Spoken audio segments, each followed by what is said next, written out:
মারাত্মক দমনপীড়ন আর গণগ্রেপ্তারের মুখে তেহরানের রাজপথ কি আজ নিস্তব্ধ?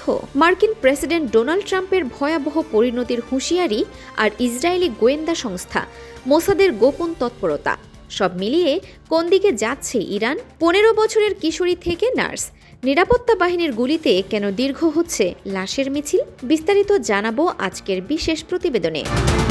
দর্শক, গত 28 ডিসেম্বর থেকে শুরু হওয়া ইরানি বিক্ষোভ এখন এক চরম সন্ধিক্ষণে। মানবাধিকার গোষ্ঠী হেনগাও এবং স্থানীয় বাসিন্দাদের মতে ভয়াবহ দমন পীড়নের ফলে বর্তমানে বিক্ষোভ কিছুটা স্তিমিত হয়ে এসেছে। তবে এই শান্তির আড়ালে লুকিয়ে আছে হাজারো স্বজনের আর্তনাদ। এক শোকার্ত মা রয়টার্সকে জানিয়েছেন তার 15 বছরের কিশোরী মেয়ে বাড়ি ফেরার পথে বাসিজ বাহিনীর গুলিতে নিহত হয়েছে। নরওয়ে ভিত্তিক অধিকার গোষ্ঠী হেনগাও জানিয়েছে রাজধানী তেহরান সহ প্রধান শহরগুলোতে বর্তমানে ড্রোন দিয়ে নজরদারি চালানো হচ্ছে এবং নিরাপত্তা পরিবেশ অত্যন্ত সীমাবদ্ধ। অনলাইনে ছড়িয়ে পড়া ভিডিওতে দেখা গেছে ফরেনসিক সেন্টারে ব্যাগে মোড়ানো শত শত নিহতের দেহ পড়ে আছে। এদিকে মার্কিন প্রেসিডেন্ট ডোনাল্ড ট্রাম্প তেহরানকে সাফ জানিয়ে দিয়েছেন ইরানে আর রক্তপাত হলে তার পরিণতি হবে মারাত্মক।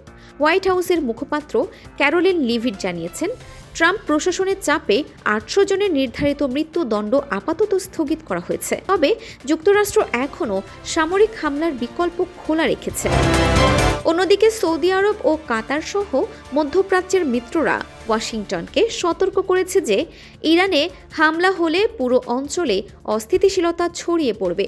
পরিস্থিতি পর্যবেক্ষণে ইসরায়েলি মোসাদ প্রধান ডেভিড বার্নিয়া বর্তমানে যুক্তরাষ্ট্রে অবস্থান করছেন এবং মার্কিন কর্মকর্তাদের সাথে রুদ্ধদ্বার বৈঠক করছেন।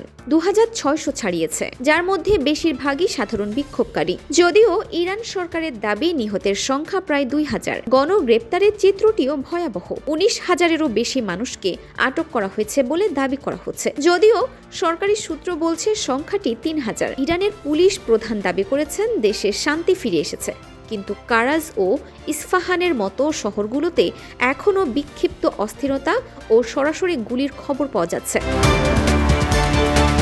ট্রাম্পের কঠোর অবস্থান কি ইরানি কর্তৃপক্ষকে পিছু হটতে বাধ্য করবে? আপনার কি মনে হয়, ইরানের সাধারণ মানুষের মুক্তি কি সম্ভব? আপনার মূল্যবান মতামত আমাদের কমেন্ট বক্সে জানান।